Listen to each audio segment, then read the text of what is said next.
नमस्कार, times of Swaraj में आप सबों का स्वागत है और मैं हूं संतोष सिंह।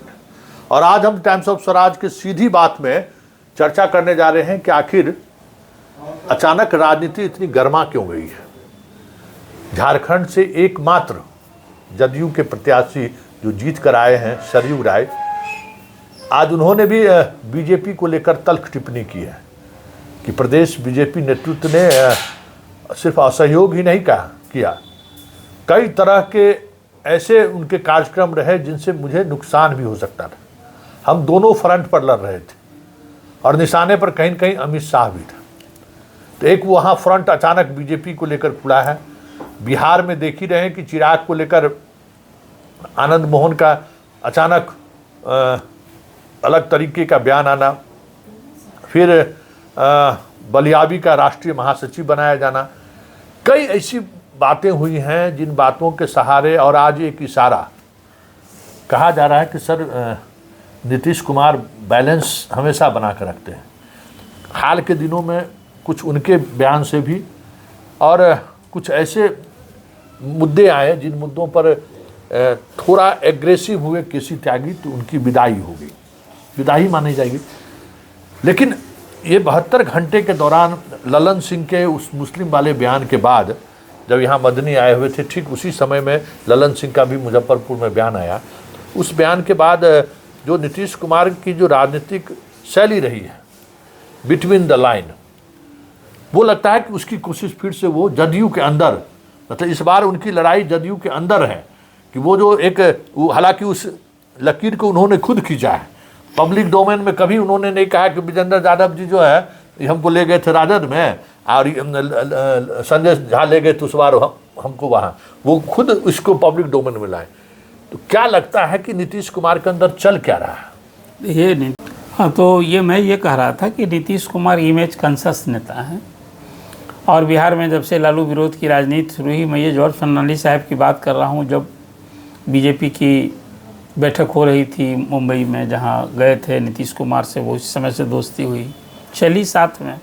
बीजेपी के साथ रहते हुए नीतीश कुमार ने एक अपनी सेकुलर छवि बना रखी थी और ये अब चलता रहा। अभी ये बात मैं अभी कह रहा हूँ कि बीजेपी से जो अभी इस सरकार में लोकसभा चुनाव के बाद जो कुछ आपने अभी केसी त्यागी की बात की, क्या बयान दे दिए थे और देखा, फिर उसके बाद ही बार आस्क्ड टू रिजाइन, मैं उसको ये मानता हूँ, भले उन्होंने कहा कि मैंने स्वेच्छा से दिया है, लेकिन उनको कहा गया, उन्होंने प्रवक्ता का पद छोड़ दिया, तब भी उन्होंने नीतीश कुमार के नेतृत्व के प्रति आस्था जताई थी। और अभी अब ललन सिंह ने जो बात कह दी कि मुसलमान जदयू को वोट नहीं देते हैं, लेकिन बीजेपी जदयू तो उनके लिए काम करता रहा है, नीतीश कुमार कभी भी मुसलमान के हितों की रक्षा के लिए करते रहे हैं।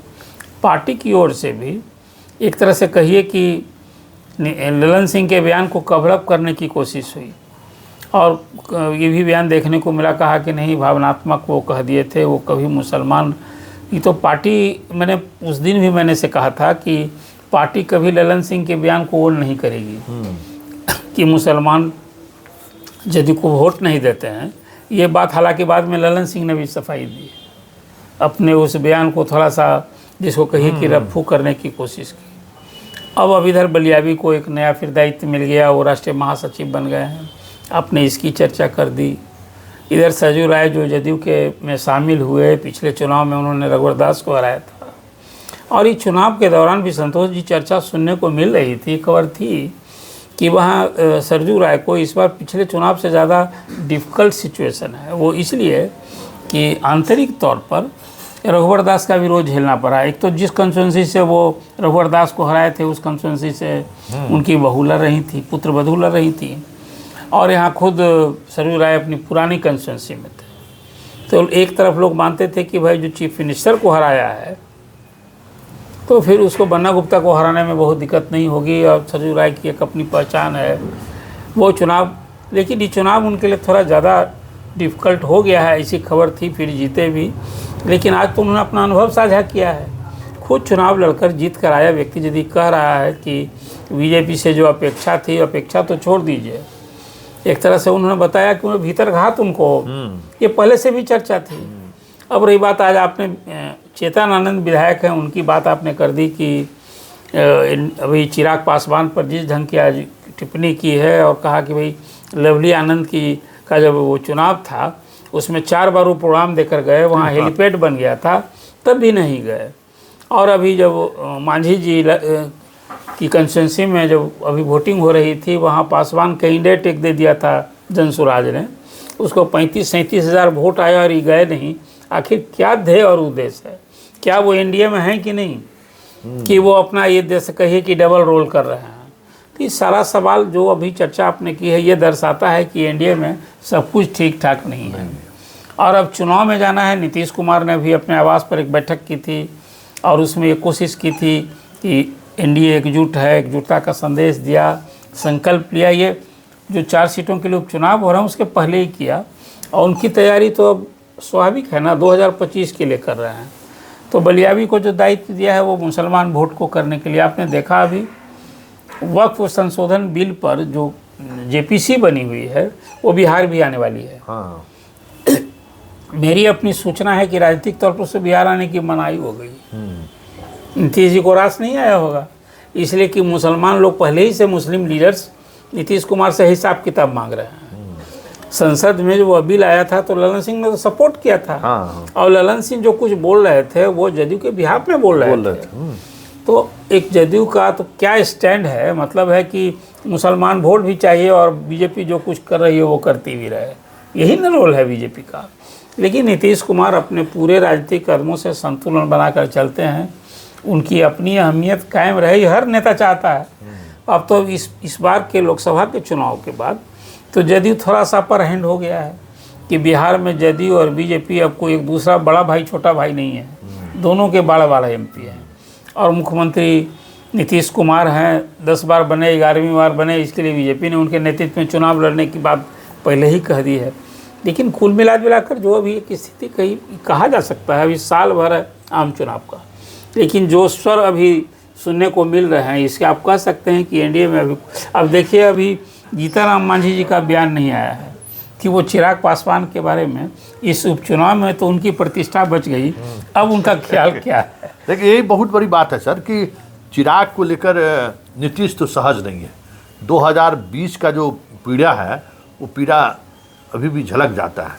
और जो अंदाज रहा नीतीश की, जो राजनीति रही है, मतलब पहले तो पार्टी उनका तोड़ा, फिर उनको घर से बेदखल किया, लेकिन अभी भी लगता है कि कुछ कसर बाकी है। आनंद मोहन का ये बयान, मतलब आनंद मोहन और चिराग कहीं दूर दूर तक एक दूसरे का कोई राजनीतिक प्रतिद्वंद्विता वाली बात भी नहीं है, लेकिन अचानक ये सवाल सामने आना, क्या आपको लगता है कि नीतीश चिराग को सेटल करना चाहते हैं, या चिराग जो ज़्यादा कुछ, एक तो 28 तारीख की रैली को उन्होंने स्थगित किया कि भाई अब हम घर में ही करेंगे, उस समय बड़ी तामझाम से वो बोल रहे थे, चलिए उनको वो कार्यालय भी मिल गया, लेकिन चिराग को लेकर नीतीश का कुछ प्लान भी चल रहा है क्या? नहीं, देखिए इसको थोड़ा सा जो पिछले बार जो कुछ पिछले दिनों में बिहार में चिराग और नीतीश के बीच के जो रिश्ते रहे हैं वो तो रहा है, जगजाहिर है, उसको दोहराने की ज़रूरत नहीं है कि बिहारी फर्स्ट और बिहार फर्स्ट के इस नारे के साथ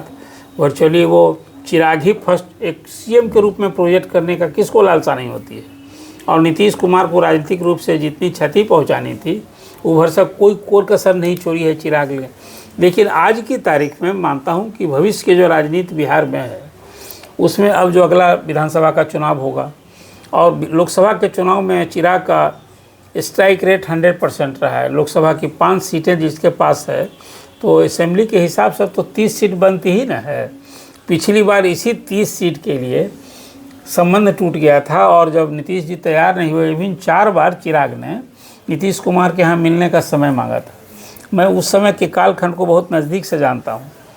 तब रामविलास जी अस्वस्थ चल रहे थे और जब चिराग ने ये बात रामविलास जी से कही तो भी कहे वही नीतीश को हम भी जानते हैं, मतलब नीतीश कुमार का एंटी रामविलास बिहार में जो हुआ, उनके कभी एमएलए को मिला लिया, एमएलसी को मिला लिया, दोनों हाउस में जिसको कहिए लोजपा को वाइंड अप कर दिया, चलती रही थी आप बड़ी नज़दीक। लेकिन आज की तारीख में अब मुझे लगता है कि अब खोने के लिए चिराग के पास है कि चिराग को केंद्रीय मंत्रिपरिषद मिल गया है और अब वो जाएंगे कहाँ, अब वो अपने लोगों को संभाले। मुझे तो ये खबर थी कि चिराग की पार्टी अभी 35-40 सीट असेंबली लड़ने की तैयारी में लग गई है।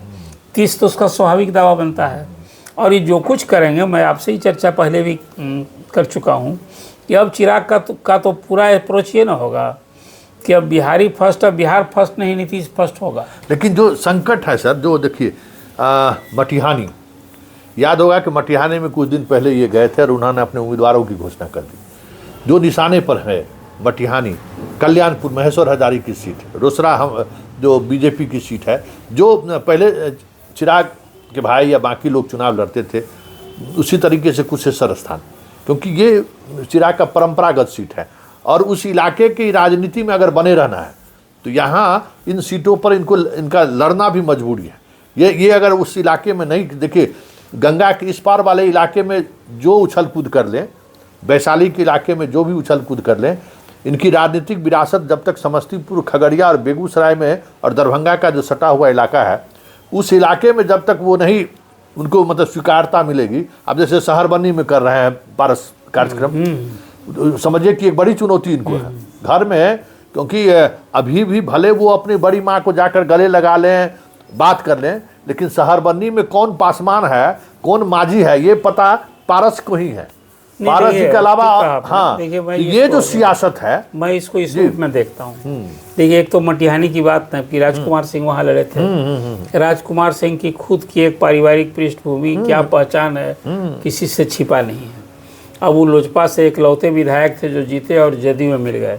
ये नीतीश कुमार की राजनीति को जो बहुत नज़दीक से आपने भी देखा है, आप याद कीजिए महेश्वर सिंह का, महेश्वर सिंह का टिकट कट गया था जब वो विधायक थे, सब कुछ थे।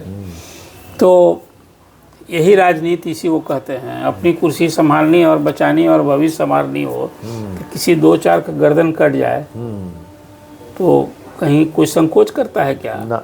अब राजकुमार सिंह तो आ गए हैं जदयू में, लेकिन अब ये यदि हम आप कहें कि जदयू में उनका बिल्कुल अब सब कुछ पक्का ही पक्का है, हम ये नहीं कह रहे हैं। हाँ। हम कह रहे हैं कि इस वजह से मैं आप चिराग पासवान की जो राजनीति, रामविलास पासवान की जो राजनीति है, समस्तीपुर, बेगूसराय की वो सारी सीटें, कल्याणपुर की सीट हो या फिर खगड़िया की सीट हो, हाँ, तो चिराग को जो 30-35 सीट चाहिए, तो जहां उनके एमपी हैं, स्वाभाविक रूप से उस कंस्टिट्यूंसी में तो अपर हैंड रहेगा चिराग का ही। हाँ। और वहाँ नीतीश जी के लिए ये सारे एमएलए आने हैं, अभी नीतीश जी को वोट करने वाले। हाँ। तो नीतीश कुमार का भी अप्रोच बदला होगा कि नीतीश कुमार उसी तरह से फिर पिछले चुनाव के मूड में होंगे। थोड़ा सा अभी साल भर पहले हम लोग एनालाइज कर रहे हैं, तो वर्तमान ये हम इसलिए कह रहे हैं कि देखिए जीतन राम मांझी ने जिस तरीके से अटैक किया, देखिए जीतन राम मांझी की चुप्पी बहुत कुछ दर्शा रहा है, ये ऐसा नहीं है। और अब जीतन राम मांझी अगर उसी अब अगर सामने में आते हैं तो आनंद मोहन का स्वर पहले से उनके साथ है कि भाई वो अच्छा, वहाँ अप्रोच बहुत मुश्किल से वो चुनाव जीते हैं, इसमें भी कोई दो मत नहीं है। उनको चुनाव जीतने में जो आज तक जीवन में जो उनको नहीं महसूस झेलना पड़ा, वो वहाँ उनको झेलना पड़ा, और वजह कहीं न कहीं चिराग पासवान है। और चिराग पासवान नहीं गए इसीलिए कि वैचारिक रूप से जो दोनों के बीच चल रहा था, तो नीतीश कुमार के लिए तो ये स्पेस है ना। देखिए, नीतीश कुमार के लिए सारा जो अलग अलग इस तरह से जो इंडिविजुअल राजनीति करने वाले लोग हैं ना, जदयू आखिर क्या है, जदयू माने नीतीश कुमार और नीतीश माने जदयू। जदयू में जो कोई, चाहे वो ललन सिंह हो या कोई हो, they all are appointee of Nitish Kumar. जब जिसको चाहे बिठा दें, जिसको चाहे वहाँ से छुट्टी कर दें। स्टेचर खुद ये ललन सिंह बात ठीक है कि नीतीश कुमार का कोई अब लगभग 4 दशक से जो कहा भी करते हैं, और हम लोग भी देखा है कि नीतीश कुमार के सबसे लंबे काल के पुराने उनके राजनीतिक सहयोगी मित्र हैं। लेकिन नीतीश कुमार की जो अपनी कार्यशैली रही है अब तक, जो हम आप सबों ने देखा है, उसमें ये सब जो अभी सब इंडिविजुअल, अब एक आनंद मोहन की तो एक अपने ढंग की राजनीति रहती है, कब वो फिर एक तो उनकी मिजाज की भी राजनीति उनकी है, कब क्या कुछ अपना पोस्चर गेस्चर ले लें। चिराग को सब कुछ मालूम है। देखिए, अवसर का जिसको कहिए ना कि रामविलास पासवान की राजनीतिक विरासत संभाल ली है कि आज भी चिराग पासवान का बॉडी लैंग्वेज ठीक है। आज एक लोगों ने पहचान है कि खासकर उनके स्वजाति मतदाताओं का उन पर जादू है, तभी तो चाचा किनारे लग गए। और आज चाचा राजनीतिक अस्तित्व के लिए, आज तो एनडीए से भी नाता तोड़ लिया उन्होंने, बजब्ता जो डिसीजन लिया है। अब जो आपने कहा कि वहाँ सम्मेलन करने जा रहे हैं तो अपने घर में करके अब उस एक कहिए कि एक रिवाइवल की अब उनकी पॉलिटिक्स है। क्या है कि बिहार की राजनीति में दो ही धारा अभी, एक और लालू प्रसाद हैं और दूसरी ओर नीतीश कुमार हैं। लालू प्रसाद के लिए एक प्लस पॉइंट है कि चाहे 90 के बाद से जब से वो मुख्यमंत्री बने, राजनीति की एक धुरी है। पूरी राजनीति सत्ता में रहे या विरोध में रहे, पूरी राजनीति उन्हीं के इर्द गिर्द होती है। आज भी इतना दिन लंबा 20 साल लगभग 2 दशक अब सीएम का होगा, लेकिन चुनाव जाएगा तो जंगल राज ही हम याद करते हैं। अपने राज की बात कम और उस राज की बात याद दिलाते हैं कि फिर वो लौट नहीं है। यही ना है बिहार का अभी तक का सीन। और कुछ राजद में भी जिसको कहेंगे हम नहीं सुधरेंगे, अंत में जो चीज़ें आती हैं तो वही आती है।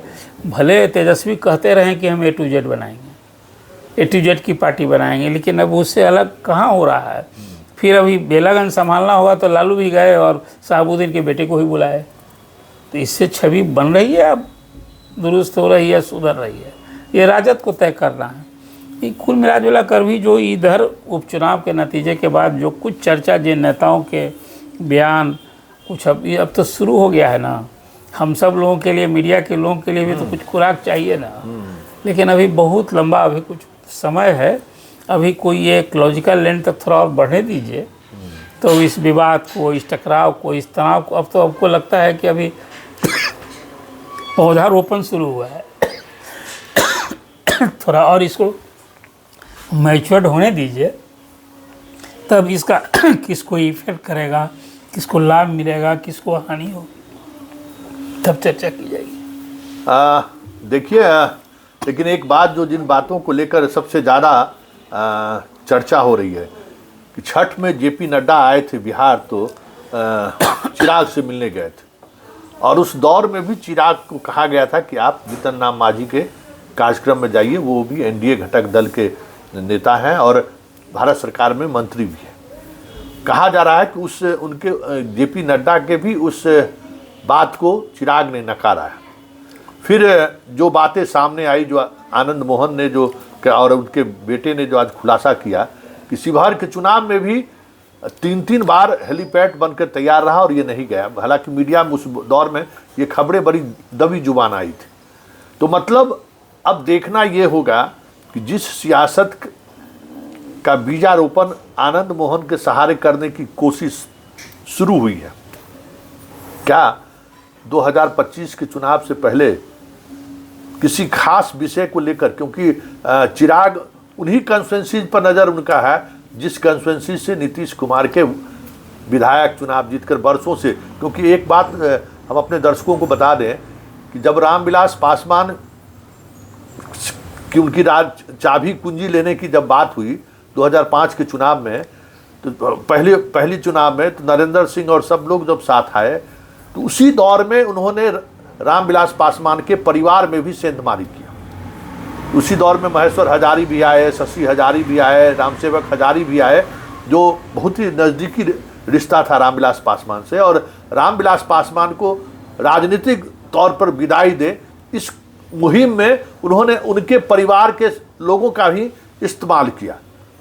और ऐसे जब भी रामविलास पासवान नीतीश के करीब आए तो उनके परिवार के जो बाकी सदस्य जो रामविलास पासवान की राजनीति साधने के लिए जो नीतीश ने जो बिसात बिछाई थी, उस वजह से जो साथ आए वो थोड़ी देर के लिए हाशिए पर जरूर चले गए थे। लेकिन अब उनके अस्तित्व का सवाल है, क्योंकि वैसे तमाम विधायक जो रामविलास पासवान के परिवार के होते हुए भी उनके विरासत से जुड़ी हुई राजनीति से इतर राजनीति में बने रहे, और जब मौका मिला नीतीश कुमार को चिराग के परिवार पर हमला बोलने का या चिराग के परिवार या रामविलास पासवान पर हमला बोलने के लिए, तो उस परिवार के उन सदस्यों का उन्होंने इस्तेमाल जरूर किया।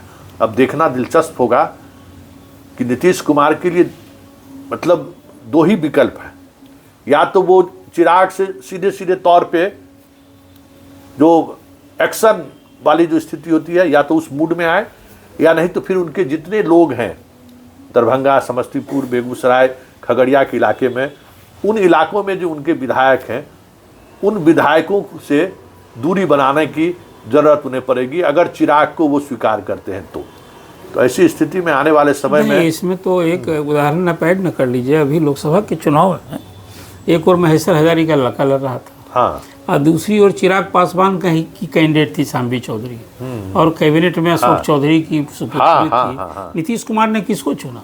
हाँ तो ये भविष्य की राजनीति थी। देखिए चिराग गया और वहाँ महेश्वर हजारी को चेताया जाकर कि भैया अभी तो हम यदि पार्टी का साथ नहीं दिया तो हम निकाल देंगे पार्टी से। लेकिन हुआ क्या?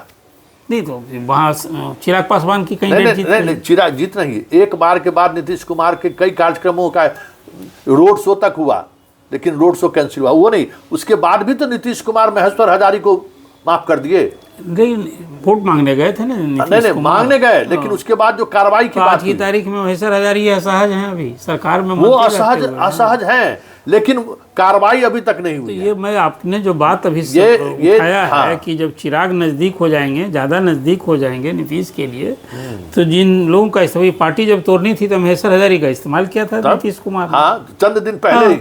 और अब जब चिराग ही इधर हो जाएंगे तो फिर ऐसे लोगों का क्या काम है? तो यही देखना दिलचस्प होगा कि वो चिराग को अपनाते हैं या फिर रामविलास पासवान की उस विरासत को, जब उसने ध्वस्त करने की राजनीति बिहार में की थी, उस दौरान जो वो नेता उनके साथ आए उसको अपनाते हैं। चलिए सीधी बहस को यही खत्म करते हैं, फिर किसी नए मुद्दों के साथ हमारी आपकी मुलाकात होगी।